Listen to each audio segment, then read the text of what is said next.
के होते हैं। और हमारे वरिष्ठ सहयोगी भी आ रहे हैं, बहुत जल्द हमारे साथ जुड़ने वाले हैं, और उनका एक्सपीरियंस दिनेश गौतम जी, जो बहुत शानदार तरीके से इन्होंने चुनाव कवर भी किया था। दिनेश जी, क्या ये आपने जो रिजल्ट देखा? नहीं, मैं पूछूंगी। महिला फैक्टर इस बार काम पहले उनकी आवाज तो लीजिए, आप इसी में तो लेंगे उनकी आवाज। माइक है मेरे पास। तो माइक लगा हुआ है। महिला की आवाज आप दबा नहीं सकते हैं, माइक आप कहीं भी ले जाइए। मध्य प्रदेश, महाराष्ट्र और अब बिहार, महिला फैक्टर ने काम किया है। और नीतीश सरकार की बात करें या फिर जेडीयू की बात करें तो कहा जाता है कि महिला का प्यार शुरू से ही नीतीश कुमार के साथ रहा है, और इस बार भी देखने को मिला। ये अचानक नहीं हुआ एक्चुअली, इसलिए कई राज्यों में तो आपको ये दिखाई देता है कि चुनाव आते हैं, करीब आते हैं तो घोषणाएं होती हैं, लेकिन ज्यादातर बीजेपी शासित राज्यों की तरह, क्योंकि प्रधानमंत्री नरेंद्र मोदी ने कई बार ये बात स्पष्ट की है कि वो युवा पर ध्यान दे रहे हैं, वो महिलाओं पर ध्यान दे रहे हैं, वो किसान पर ध्यान दे रहे हैं। कई बार उन्होंने कहा कि हमारा फोकस ग्रुप ये सभी हैं। तो यहाँ पर भी नीतीश कुमार आज से नहीं, महिलाओं के सशक्तिकरण के लिए बहुत दिनों से काम कर रहे हैं। अगर आप देखेंगे तो पूरे देश में सबसे ज्यादा किसी राज्य में काम करने वाली महिला पुलिसकर्मी अगर कहीं है तो वो बिहार है। और ये दिनेश जी, मैं गया था आरा में हम एक कॉलेज में गए थे, और कॉलेज में कुछ बच्चियां जो आई थी इलेक्शन के लिए, वो पुलिस की तरफ से भर्ती हुई थी, और उनकी भर्ती मेरे ख्याल से अभी हाल फिलहाल में 5-6 साल पहले ही हुई थी। उनका ये कहना था कि नीतीश कुमार ने जितनी नौकरियां महिलाओं को यहाँ दी हैं उतना कोई दे नहीं सकता। एक फैक्टर साइकिल की हमने बात की, साइकिल उन्होंने स्कूल में दे दी। हर एक स्टेज पर महिलाओं को कुछ ना कुछ तोहफा दिया, उनके सशक्तिकरण के लिए पहले ही ट्रांसफर कर दिए, ये कह के कि आए ना आए आपका काम होना चाहिए, आपको पैसे पहले से दिए। वहाँ भले 30,000 का वादा किया गया, कोई सिलाई मशीन खरीद रहा है, कैसे होगा? सिर्फ ये नहीं, पंचायत में आरक्षण देख लीजिए, और ये पहले की बात कर रहा हूँ। सबसे ज्यादा आरक्षण अभी की बात नहीं है, पहले से। तो महिलाओं को सशक्त बनाने के लिए बालिकाएं जब वो होती हैं और फिर महिलाओं में वो बदलती हैं, तो बालिकाओं के स्तर से ही उनको साइकिल देना, पोशाक देना, उनकी पढ़ाई मुफ्त करना, और उसके बाद उनके सशक्तिकरण के लिए उनको अलग अलग जगहों पर नौकरियों से लेकर इलेक्शंस तक में जहां वो आरक्षण दे सकते हैं या कुछ कर सकते हैं उनके लिए वो करना। तो महिलाओं में एक संदेश जा रहा था हमेशा से कि ये हमारे लिए वाकई जेन्युइनली सोचते हैं। और इसीलिए जब मैं मधेपुरा गया तो मधेपुरा में नीतीश कुमार जी के एक मित्र हैं, एक परिवार है, सराफ परिवार, तो उनके घर में वो अक्सर रुकते हैं। तो वो एक तरीके से उनका पूरा घर छावनी में बदल जाता है। उसके बगल में एक होटल है, उस होटल में पूरे सुरक्षा कर्मी रुकते हैं, और यहाँ पर पूरा। तो जब मैं गया उनसे मिलने के लिए तो देखा पूरा महिला ब्रिगेड एक तरीके से उनकी सुरक्षा में तैनात है। तो मेरे मुंह से बेसाख्ता निकला भी कि ये देखकर बड़ी खुशी हो रही है कि एक पुरुष मुख्यमंत्री अंदर हैं और महिलाएं जो हैं, तो उनमें से किसी ने कहा भी कि जितनी अच्छी सुरक्षा हम दे सकते हैं कोई दूसरा नहीं दे सकता। और तो महिलाओं का रुझान, महिलाओं का आशीर्वाद नीतीश कुमार के साथ। महिलाओं ने भरोसा जताया, और नीतीश कुमार भी महिलाओं पे भरोसा जता रहे हैं सुरक्षा के लिए। की बात कर रहे थे, मुझे अब याद सुरक्षित है, महिलाएं हैं तो नीतीश कुमार सुरक्षित हैं। हाँ, नीतीश कुमार सुरक्षित हैं। और ये बहुत बड़ा, अब ये तो जो है लोगों को जो एलिवेशन मिला आरक्षण से, नौकरियों से, अलग अलग तरीके का उनको जो मदद दी गई, वो तो बात अलग है। लेकिन देखिए, जब भी लॉ एंड ऑर्डर खराब होता है तो उसका पहला शिकार महिलाएं होती हैं। ये दिनेश जी, आप भी गए तो आपको भी महिला कर्मी मिल रहे थे, और उनका यही कहना था कि देखिए, जब तक हमें सेफ्टी नहीं महसूस होगी, हम पढ़ के भी क्या करेंगे, हम निकल ही नहीं पाएंगे, पढ़ाई कंप्लीट नहीं होगी। ये अंतर बहुत बड़ा, यहाँ एक बड़ी लाइन खींच रहा है ना। बहुत बड़ी ये लाइन इसलिए भी खींच रहा है, लोग कंपेयर करते हैं तो कंपेयर ये भी करते हैं कि भाई बिहार अब पुराने जंगल राज से कंपेयर क्यों करे, अब वो ये क्यों कंपेयर ना करे कि भाई किस तरीके से है तेलंगाना या कर्नाटक कैसा है, या गुजरात में पैरामीटर्स क्या हैं, लिविंग स्टैंडर्ड्स क्या हैं। मुझे लगता है कि बिहार का आदमी बहुत इस मामले में नीर क्षीर विवेक वाला है। उसको ये मालूम है कि हमको पहले हमसे कंपेयर करना है, तो पहले हम कैसे थे, और दूसरे अगर मान लीजिए इनको मौका नहीं दे तो जो दूसरे हैं क्या हमको वहां भविष्य दिखाई देता है। और इसलिए मुझे ये लगता है कि ये उससे बढ़कर, देखिए, एक होता है कि आपके पास कोई टीना फैक्टर है, देयर इज नो अल्टरनेटिव, तो आप रिपीट करते हैं उस आदमी को जो है, तो वो लगभग उतना ही या उससे कम पे आप रिपीट करते हैं। लेकिन जो ये बढ़े हुए मैंडेट के साथ जो सरकार रिपीट हुई है, इसका मतलब यह है कि अब इन लोगों से जो उनका नारा लिखा हुआ था, उन्होंने नब्ज पकड़ी थी कि रफ्तार पकड़ चुका है बिहार, एक बार फिर से नीतीश सरकार। सर, 2020 का हमने अभी आंकड़ा देखा, जो अन्य के पास सीटें थी वो अब एकदम ही कम हो गई हैं। वही सीटें शायद एनडीए के पास अन्य 20-25 देखे ना, अन्य भर नहीं, हाँ। कोई भी दूसरा जो बीच में आया, जो डेप्यूटी सीएम वाला कैंडिडेट भी आया दूसरी तरफ से, उधर भी नील कर दी। कुल मिलाकर ये अच्छी बात ये है कि जनता बड़े डिसाइसिव तरीके से सोच रही थी। अच्छा, ये डर तो नहीं, ये डर तो नहीं, जो डर दिखाया गया कि अगर हम नहीं वो आगे तो सोचिए क्या होगा, वो जंगल राज लौट आएगा। तो लोगों ने बोला नहीं नहीं नहीं, ये ठीक है, जो रफ्तार अभी कम है लेकिन यही रफ्तार दिलाएंगे तो यही दिलाएंगे, वो नहीं आने चाहिए। इनके चुनाव प्रचार ने कुछ हद तक इस थ्योरी को और प्रोपोगेट करने में मदद कर दी। बच्चों को मंच पर ले जाकर कट्टे की बात करना, एक बार फिर से आए सत्ता पे तो कट्टा पे ले जाएंगे, ये वाली बात करना। और एक चीज और देखिएगा आप, आपके समर्थक कैसे हैं इससे पता चलता है आपकी पार्टी कैसी है। ये मैं रवि से यही कह रहा था, और इस पर हमने चर्चा की कि कैसे खेसारी लाल के नामांकन के समय किसी की चेन चोरी हो गई, कुछ हो गया, समर्थक बड़े अग्रेसिव आपको भी मिले कहीं पर अगर आप गए, तो जैसे मेरे साथ यही हुआ था। तो समर्थक जो हैं, जो आरजेडी के समर्थक जहां पर भी मिले वो बड़े मुखर मिले, और कई बार वो एग्रेसिव मिले, और एग्रेसिव से ज्यादा कहीं आगे बढ़कर वो ऐसा भी लगा कि एग्रेशन में जितनी मर्यादा रहनी चाहिए कहीं उससे आगे तो नहीं निकल जाएंगे। तो ये बात उत्तर प्रदेश में भी कई बार आपको दिखाई देती है, और यही बात आपको बिहार में दिखाई देती है। तो अब देखिए, अब जमाना बदल रहा है।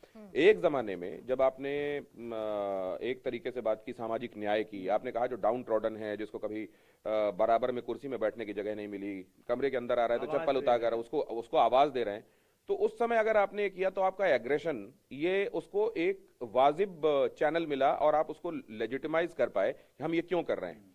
अब जब इसकी आवश्यकता नहीं है, वैसे में आप एग्रेशन दिखाएंगे तो ये लगता है यार ये लॉ अबाइडिंग लोग नहीं है।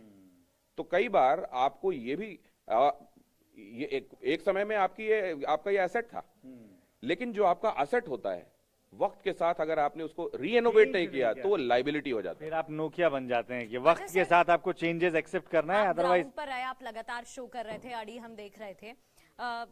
बिहार के लिए जाति फैक्टर बहुत इंपॉर्टेंट होता है, एमवाई फैक्टर को लेकर सवाल उठते हैं, चाहे आरजेडी की बात हो चाहे जेडीयू की बात हो, लेकिन इस बार साथ नहीं दिया एमवाई फैक्टर ने आरजेडी का। 2 झोला वोट ये माना जाता था कि इनके तय हैं। हाँ। ये एमवाई इनके साथ ही रहेगा हमेशा, लेकिन इधर अगर आप देखें 63 सीटें वो जिन पे एमवाई बहुत स्ट्रांग होता था, उन जगहों पर अगर आप स्पेसिफिकली देखें तो जो कैंडिडेट्स इन्होंने उतारे थे महागठबंधन के लोगों ने, उनका स्ट्राइक रेट, और एनडीए ने जितने उतारे थे उनका स्ट्राइक रेट, तो एनडीए का स्ट्राइक रेट 80 के आसपास जा रहा है और इनका स्ट्राइक रेट जा रहा है मुश्किल से 20-22 के आसपास। इससे आप अंदाजा लगा सकते हैं कि एमवाई को ध्यान में रख के जहां जहां कैंडिडेट उतारे गए हैं, अब महागठबंधन वाला वो फॉर्मूला, तो ये मुमकिन है। It is too early to conclude this, but लेकिन ये लगता है कि हो सकता है कि जातीय जकड़न से बिहार बाहर आ रहा है। नहीं, लेकिन आप एमवाई फैक्टर में तो एआईएमआईएम का उतरना, वो भी तो बड़ा डेंट लगा रहा है, क्योंकि सीमांचल हो या बाकी जगह पे भी तो उसका असर है। ये स्ट्राइक रेट 0, ये आप देखिए कि जाति कार्ड चला राजपूत में, अगर आप देख रहे हैं तो राजपूत अगर कैंडिडेट उतारा गया है, 14 कैंडिडेट महागठबंधन की तरफ से थे, लेकिन एक भी जीत दर्ज नहीं कर पाए, जबकि यादव जब बीजेपी की तरफ से आ रहे हैं तो वो जीत दर्ज कर रहे हैं। इसीलिए अब ये लगने लगा है कि गवर्नेंस और डिलीवरी ये महत्वपूर्ण है, और लास्ट माइल डिलीवरी, हालांकि अभी उसमें बहुत कुछ किया जाना बाकी है, लेकिन जब ये देखा जाता, अच्छा ये भी समझने लगे हैं अब लोग कि जो एक्सपेक्टेशंस होती हैं और जो डिलीवरी होती है, कई बार उसमें डेफिसिट होता है, लेकिन उस डेफिसिट के बावजूद किससे वो तवक्को कर सकते हैं, उम्मीद कर सकते हैं कि सूनर और लेटर ये डेफिसिट भी खत्म हो जाएगा, और किससे ये उम्मीद करना बेमानी है कि ये जो है खत्म। तो एक ये समझना कि अभी कंपैरेटिवली कौन आपके लिए सही ऑप्शन है, और फिर दूसरा उसको अगर जरूरत पड़े तो उसको उतना टाइम देना जिसमें वो डेफिसिट पूरा कर सके। ये शायद बिहार की हम यहाँ ब्रेकिंग भी चला रहे थे कांग्रेस के प्रदर्शन को लेकर कि बिहार में बेहद ही खराब प्रदर्शन कांग्रेस का रहा।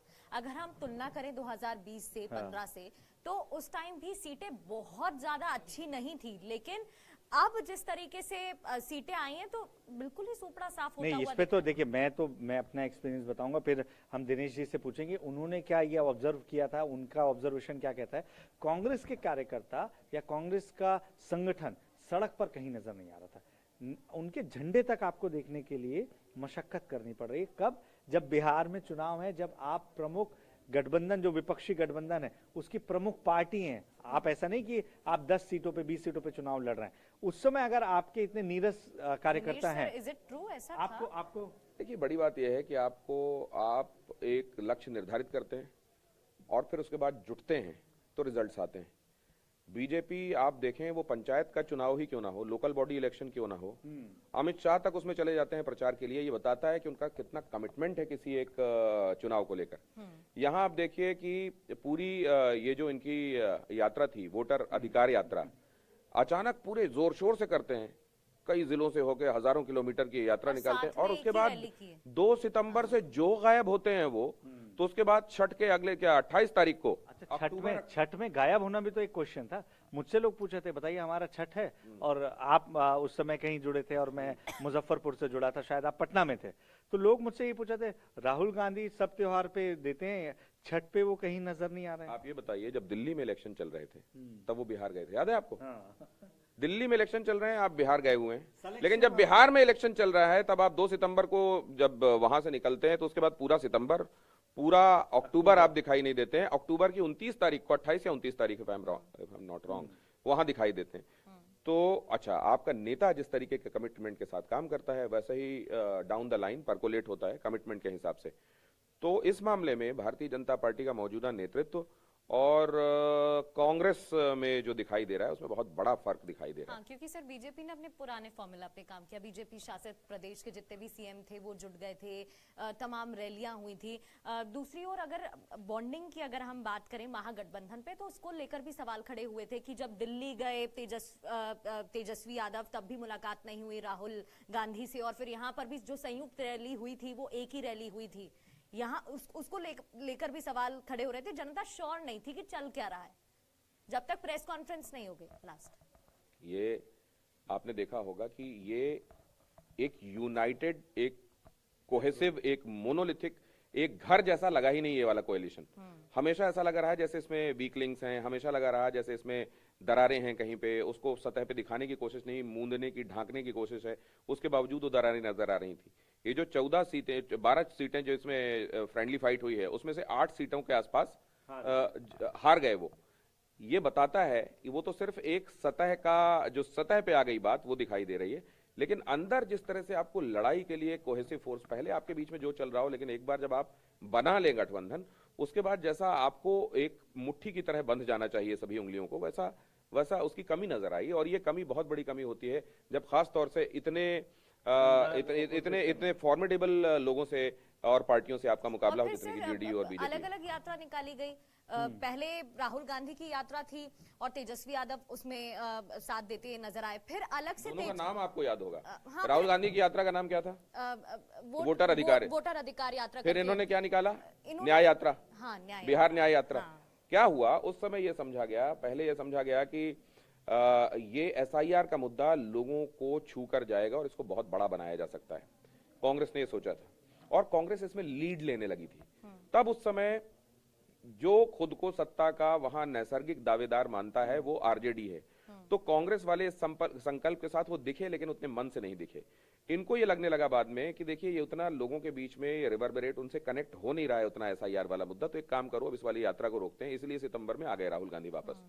फिर इनको लगा कि अब तक यात्रा करके जो माहौल लेके एक तरीके से फ्रंट सीट पर अभी कांग्रेस आ गई है, अब हम ये बिहार न्याय यात्रा निकालते हैं और इसको इस तरीके से लेके जाते हैं कि वो जो न्याय यात्रा है उससे आगे हमारा top of the mind recall रहे। इसको लेकर फिर ये आगे निकले। तो यहाँ पर विद इन द कोएलिशन और फ्रंट सीट पर कौन रहेगा, ये उस समय ऐसा मैसेज आ रहा था कि राहुल गांधी के सामने आरजेडी बैक सीट पर आ रही है। तेजस्वी स्टेज में पीछे भी दिख रहे थे, तो इसको लेकर उनके समर्थकों में गुस्सा दिख रहा था। उसके बाद लीड करने की कोशिश की, लेकिन कहीं पे भी एक सतह पर नजर आ रहे थे, एक ग्राउंड पर, एक पेज। पहले कौन रहेगा, कौन लीड करेगा, इसको लेके कंफ्यूजन था। फिर जब इसको लेके कंफ्यूजन दूर हुआ तो इस कदर दूर हुआ कि पोस्टर में केवल तेजस्वी रह गए और कोई दिख ही नहीं रहा था। तो देखिए दोनों ही चीजें खतरनाक है। वो वाला भी खतरनाक है कि भाई कौन रहेगा ये तय ना हो, सभी दिखें आगे आगे। और फिर इतना तय हो जाना भी खतरनाक है कि एक ही तय हो गया, बाकी सब किनारे हो गए। फिर क्या होता है, उससे इंटरेस्ट लूज होता है उन लोगों का जो वहां पोस्टर में दिखाई नहीं दे रहे, कहे नहीं। नंबर देखिए आप, 5, मतलब उनका जो चुनाव चिन्ह, हम लगातार इस पर बात कर रहे थे। कांग्रेस इसमें से सिर्फ 2 सीट पर है, मतलब जो चुनाव चिन्ह में 5 उंगलियां नजर आ रही हैं, वो 5 उंगलियों के बराबर सीट भी नहीं आ रही हैं, और ये घटती ही जा रही है। अभी हमने देखा था तो ये 4 थी। तो यहाँ खाता भी नहीं खुला इस बार वीआईपी, और वो उप मुख्यमंत्री के लिए। मतलब इस तरीके का मुकेश सहनी का आपने बयान देखा होगा, मैं अपने समर्थकों को कह दूं तो उनके मीडिया आंसू हाउसेस भी में आग लगा काम, देंगे। लास्ट में उनके आंसू ही काम आए थे जब लास्ट में उन्होंने कहा था कि मुझे उप मुख्यमंत्री बनना है। फिर वो जो महागठबंधन की कॉन्फ्रेंस हुई, वो एक मुस्कुराहट उनके चेहरे पर थी, एक सेटिस्फेक्शन था कि उन्हें पता था कि उन्हें जो चाहिए वो मिल जाएगा, मिल गया, लेकिन जनता ने साथ नहीं दिया। ये एक्चुअली लीडर वो होता है जो अपनी खास तौर से जहां ये समझा जाता है कि बिरादरी और जाति वाली पॉलिटिक्स चलती है, वहां वो अपने लोगों का वोट ट्रांसफर करने में कामयाब हो पाए। और यहाँ लेकिन उनके अपने भाई को लास्ट मिनट पे बिठा देना, कई ऐसी चीजें हो रही थी जो किसी और इशारा कर रही थी। देखिए, चुनाव से ठीक 2 दिन पहले आपके भाई का बिठा देना और कहना कि नहीं नहीं ठीक है, हम यहाँ समर्थन के लिए दे रहे हैं। बहुत बड़ा कंफ्यूजन था, बहुत बड़ा कंफ्यूजन। उस जगह जहां पर संतोष सहनी लड़ रहे थे गौरव बौराम से, वहां पर गौरव बौराम के को लेकर तो तेजस्वी का एक वीडियो आया था, वो बैठे हुए थे गाड़ी में और उनका आया कि देखिए यहाँ पर जो है आरजेडी का जो कैंडिडेट है वो कंफ्यूजन ना क्रिएट करे, यहाँ केवल नाव छाप जो है संतोष सहनी को वोट दें। ये जब वो अपील कर रहे हैं, अगले दिन संतोष सहनी सीन से गायब। और मजेदार बात है, आरजेडी के जो सिंबल पर चुनाव लड़ रहे थे उनको निष्कासित कर दिए थे गौरव बौराम। हाँ, और उनको निष्कासित 6 साल के लिए करने के बाद वो वोट छाप के लिए पर चुनाव लड़ रहे थे, फिर लास्ट में वही डिसाइड होता है। और अब देखिए और भी धुरंधर लोग यहाँ पर हम लोगों को ज्वाइन करने वाले हैं। आशीष पांडे हमारे पास आ रहे हैं, मोहित मिश्रा आ रहे हैं और गौरव तो आ ही रहे हैं, उन्होंने अपनी टाई अब कस ली है। आइए आप लोग, अब मैं देर से यहाँ पर हूँ। देखिए प्लीज आशीष सर ज्वाइन करेंगे। Do you want mic? आपको चाहिए? देखिए, अभी जब तक टीम चेंज हो रही है तब तक आप इन आंकड़ों को देखते रहिए। इन आंकड़ों पर लगातार बात हो रही है और क्या गुणा गणित रहा इस बार बिहार के चुनाव का। आपने ये तस्वीर सोची थी कि बिहार के चुनाव में ये तस्वीर निकल कर आएगी? नहीं, देखिए ये तस्वीर तो किसी ने नहीं सोची होगी, लेकिन 2-3 चीज़ें इसमें जो मुझे कहनी चाहिए वो ये कि इस चुनाव से हमको क्या सीखने को मिला बतौर पत्रकार, और क्या सीखना चाहिए बाकी नेताओं को। कि सबसे बड़ी चीज़ जो महागठबंधन के लिए, कि एक चीज़ इससे ये साफ होती है कि कैसे नेताओं को अपने पाले में करने से उस समुदाय का वोट आपके पाले में नहीं आ रहा। उसका एक उदाहरण कि जैसे मुकेश सहनी के साथ चुनाव लड़ना, एक ऐसा इंप्रेशन जा रहा था कि बहुत अच्छा एक सोशल इंजीनियरिंग हो जाएगी, ये 1.5% के आसपास का वोट शेयर जो है वो महागठबंधन पे आ जाएगा, लेकिन ऐसा हुआ नहीं। क्योंकि मुकेश सहनी बार बार कहते भी दिखे, आप फील्ड पे थे, आपने देखा भी होगा कि बार बार ये कहते हुए जा रहे थे कि लालू राज में मल्लाह वोटरों के साथ अच्छा सलूक नहीं हुआ, उनके साथ बड़ा अन्याय हुआ, हमने बड़े जुल्म सहे। लेकिन मुकेश सहनी के आने से वो मल्लाह वोटर जो हैं वो महागठबंधन के पक्ष में नहीं आए।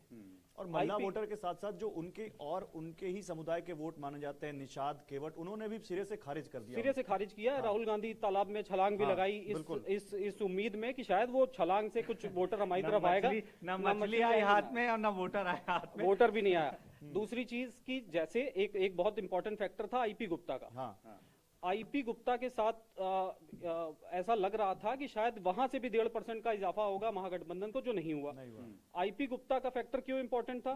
आईपी गुप्ता पान समुदाय और ताती तत्वा समुदाय को लग रहा था कि वो लेकर गए। इसकी एक सोशल इंजीनियरिंग बड़ी अच्छी है, इसको समझनी चाहिए दर्शकों को भी, कि ताती तत्वा समुदाय जो है, पान समुदाय पहले से SC में था, नीतीश कुमार ने ताती तत्वा समुदाय को भी SC कैटेगरी में डाला, जिसके बाद सुप्रीम कोर्ट ने उसको खारिज कर दिया और ये कहा कि भाई आप जो स्ट्रक्चर है SC समुदाय का, SC आरक्षण का, उसके साथ